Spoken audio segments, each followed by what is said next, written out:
がတိတ်ဆိတ်လုံးနဲ့မင်းမရှိတဲ့ခန်းလေးထဲမှာငါတယောက်တည်းထိုင်နေတယ်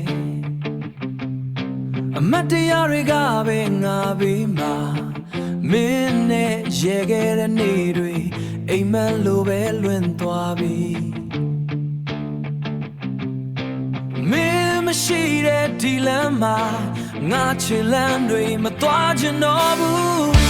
ဒီချိန်ဆိုရင်မင်းရှိနေပြည်စုံမဲ့တင်နေ